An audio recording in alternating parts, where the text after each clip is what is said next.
Welcome to the perfect podcast show on the USA Global TV and Radio Network. I'm the host of the show, Keith. And this, the perfect podcast show, is the show where I try to make the perfect show, which is why the name of the show that I'm hosting now is the perfect podcast show. It is a podcast that is visual. It's a visual podcast. And it's a show. It's a podcast show, visual podcast show, and my goal is to make it perfect. We try every time. And by we, I mean I, because I'm the host. Oh, I'm already exhausted of the show. That is the perfect podcast show. That's what we're doing now. But hey, you know what? You can call into the show and leave a message if you want. Call and leave a message. We'll play it on the air. We've been having some great calls already. 818-392-4623. 818-392-4623. You can call in, leave a message. We'll play it on the air. Give us advice. Tell us what you think of the show. Hopefully it's good. Maybe if you think the show's perfect, then I can stop, because all I'm trying to do is make the perfect show. Once I have the perfect show, then I can finally stop this.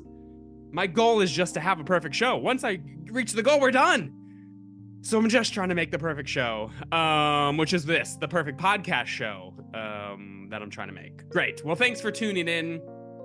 Why don't we listen to one of those calls now? How about we do that? Yeah? Can we play one of those calls?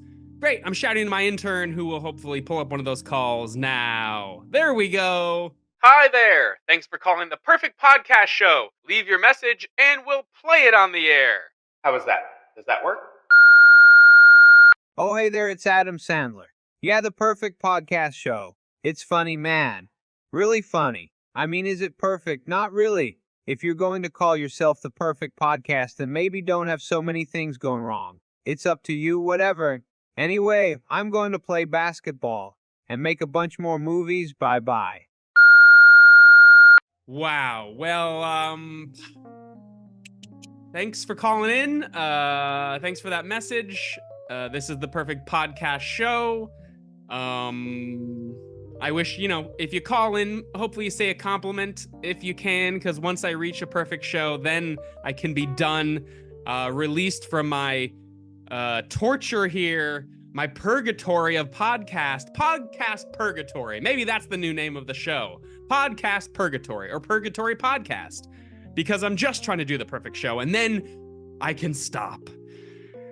But until then, we're going to keep trying. So thanks for the call, I guess. I have a good feeling about this show. I got a good feeling about it. I think we got some good stuff coming up. This will be a good one. We have a very, very funny guest.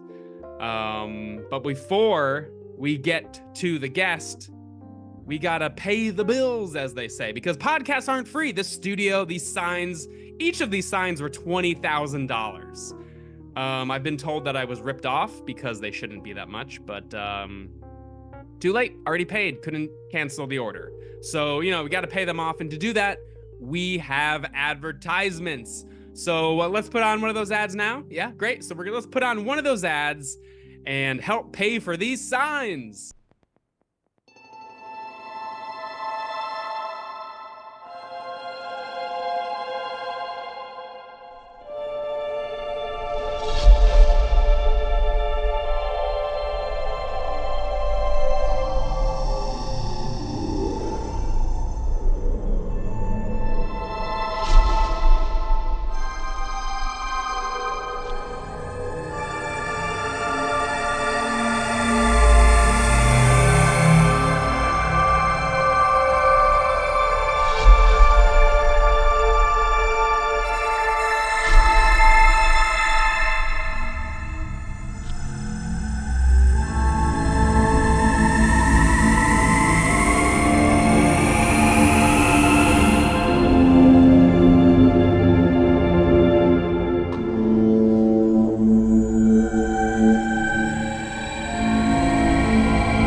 podcast show. But enough about these signs. We're going to attempt this again.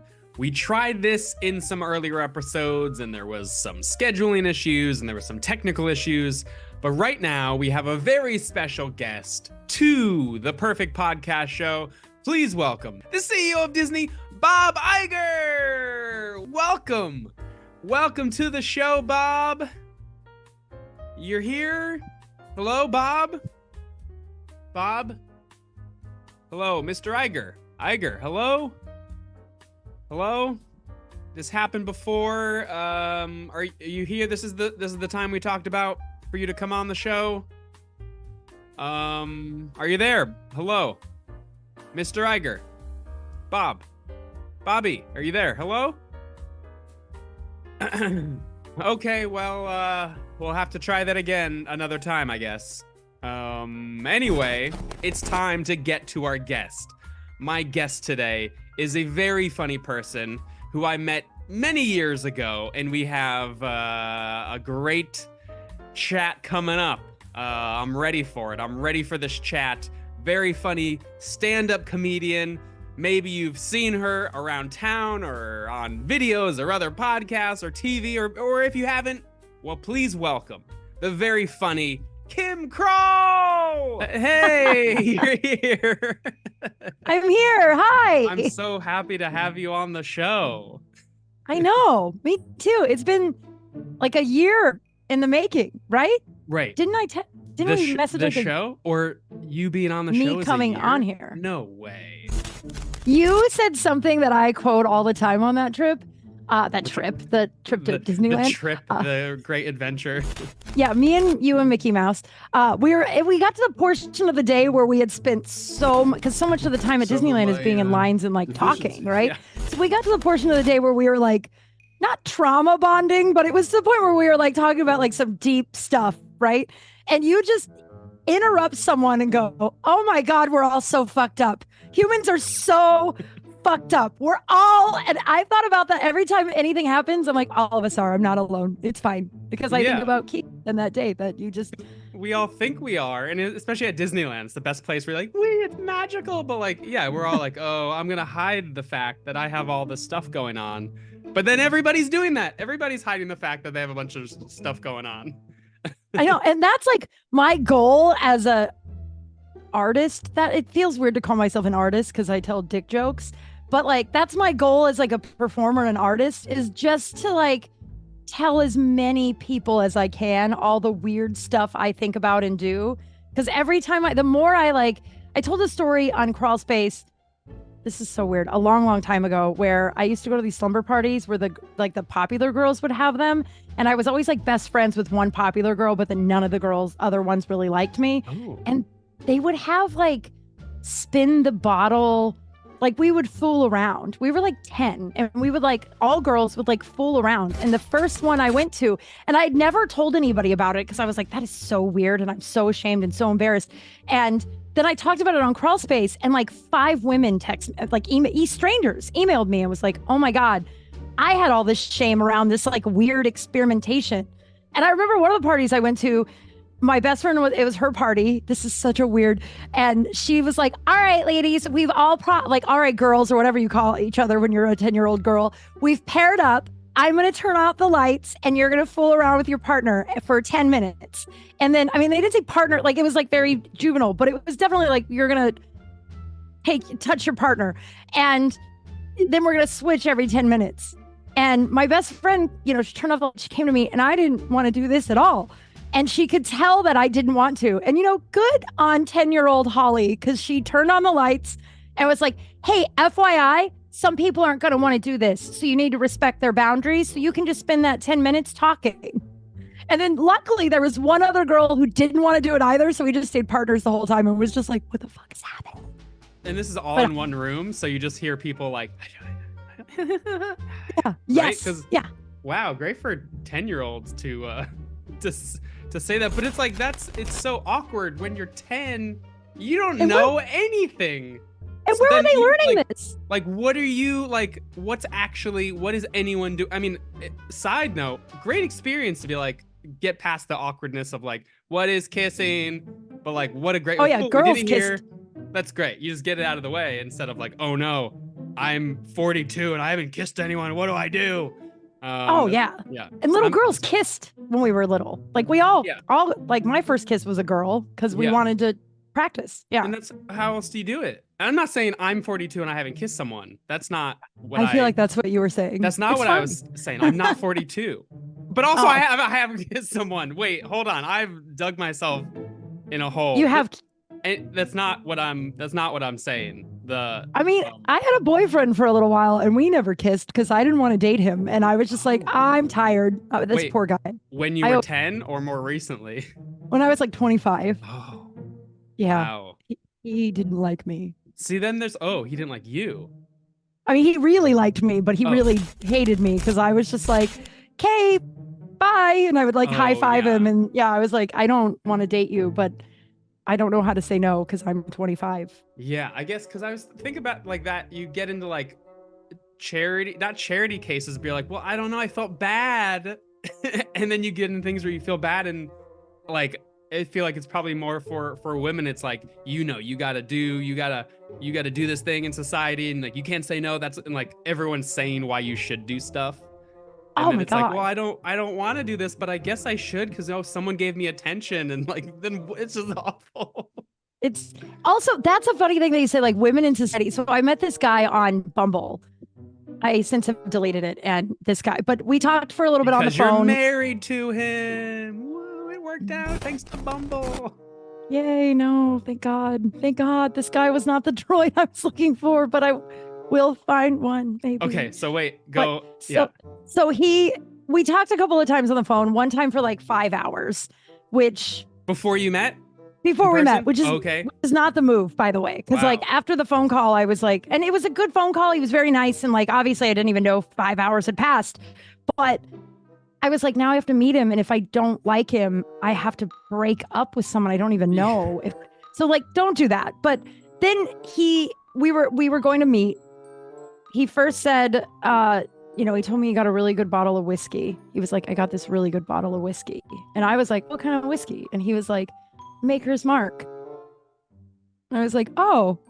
It has wax on top. Yeah, I was like, you sound like I have an uncle in Montana who once asked me if I'd ever heard of that Crown Royale.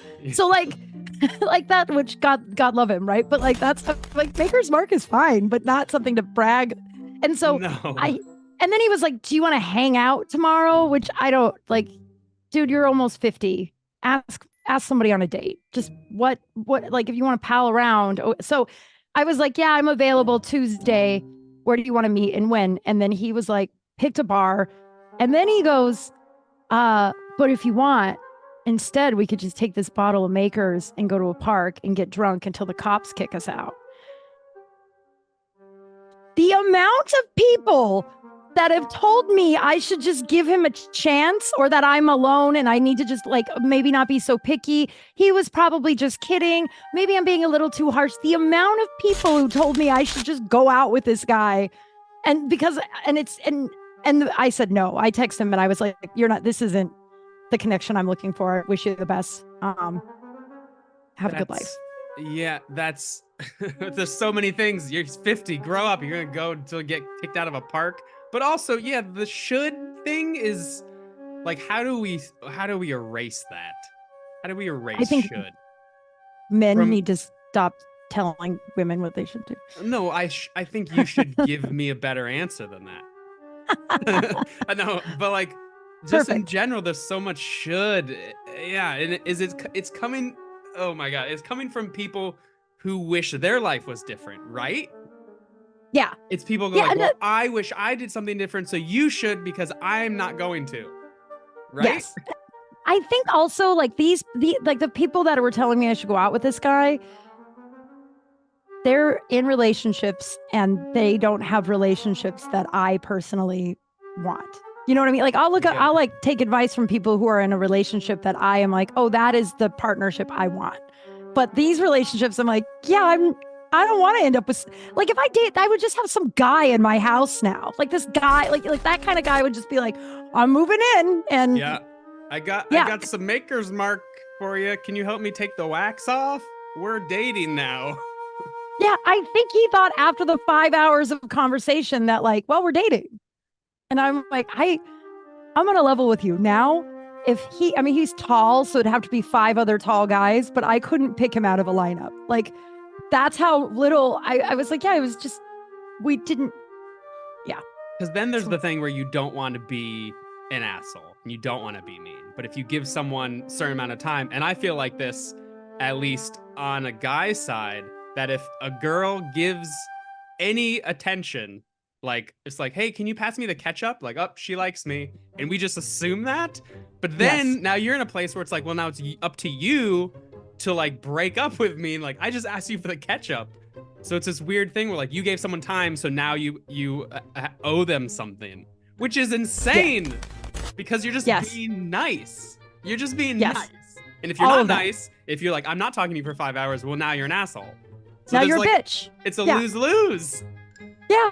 Yeah. There's also a thing that like dudes, I'll like talk to a guy about something or I'll talk to a guy about a girl that he dated in high school.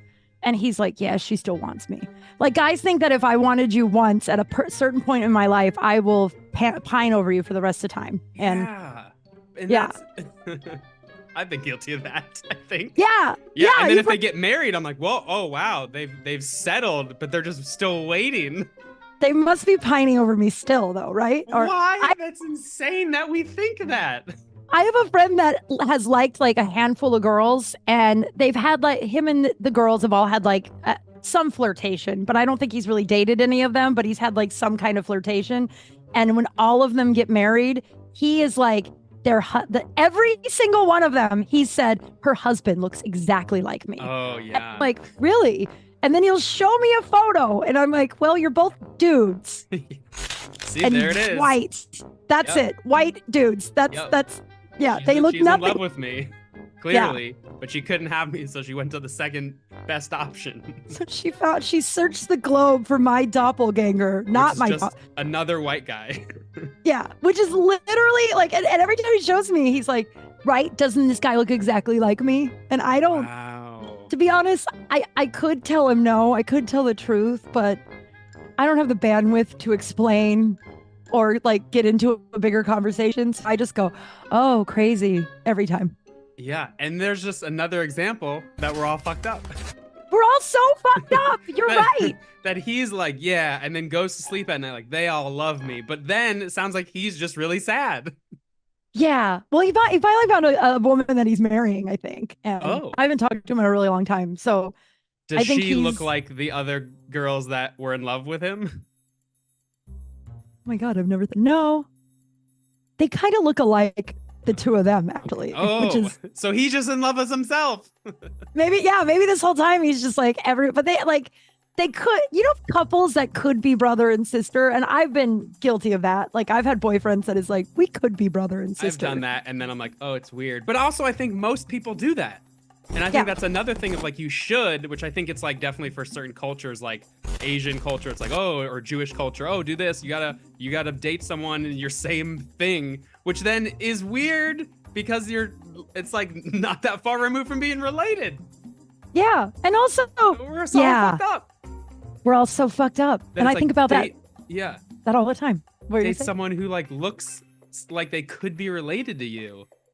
I mean, we do that with friends too, like birds of a feather. Like even if we have friends that are different races and different like cultures, we're still very like all my friends are very similar to me, even if they're not the same race or culture, but like we have the same, we just flock to, so maybe we're all also just like way too into ourselves. Because we're looking for other people because we know we're fucked up or we don't know, but we're looking for other people who agree with us and they're like, oh, you're fucked up like I am. So if we group together, then we're not fucked up. Everyone else is fucked up because they're not like us, even though we're the ones who are fucked up. We're all fucked up.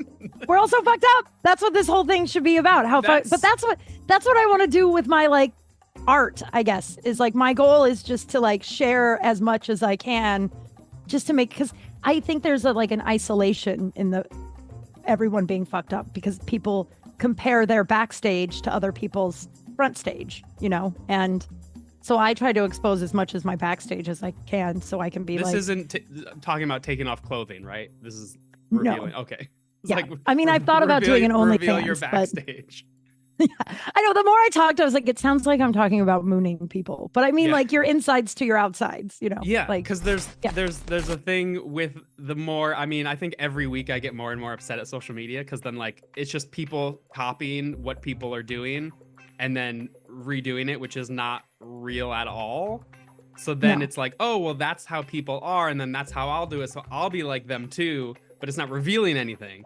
And then you go and you see things and it's like, here's the thing that you're supposed to do. Here's the thing. Oh, here's what everyone does. I'm doing a copy of a copy of a copy of a copy, which is not going to resonate with anyone, instead of revealing something super true that you usually wouldn't tell anyone, maybe not even your therapist. And then when you do, someone's like, oh yeah, hey, I did that. Oh my gosh, thank you.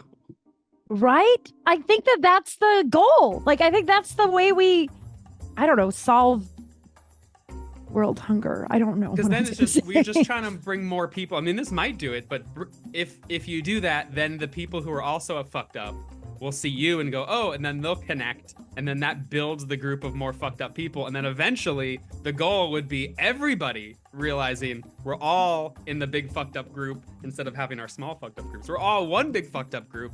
And then we're like, well, if you're all fucked up, then like, hey, I'm going to give you food because we're all fucked up. Yeah. So I think it would solve world hunger. I think it would too. I think it would solve all of the world problems, because I think most of the thing, we all just are this isolated. We think we're terminally unique, all of that stuff, and we're not.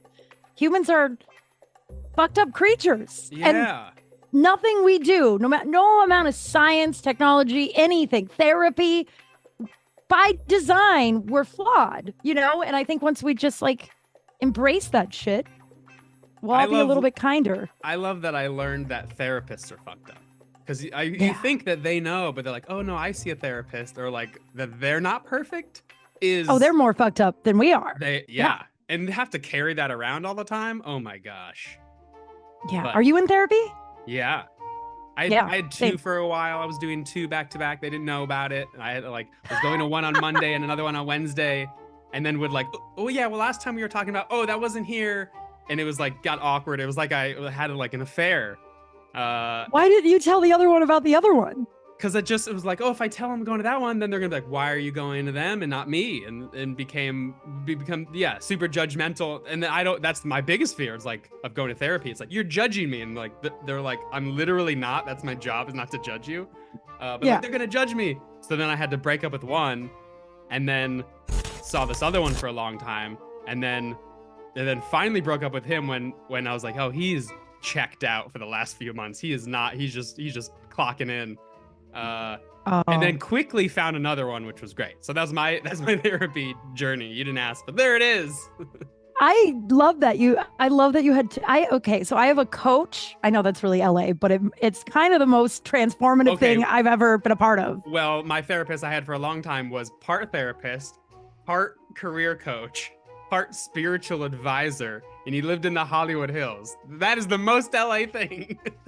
Dude, I love LA though. I love that shit. Like people are like, oh, and it's like, well, it works. So I have a coach and a therapist, and it took me, I don't know, like a month ago when I finally told them about each other. I was like, so I'm in therapy, and I was like, so I have a life coach, and it's funny how they reacted. Like my therapist was like, okay, kind of like, great. But for a while I thought she might be Trumpy. That was my first like month with her. I was like, I don't think I could take advice from someone who's a part of that.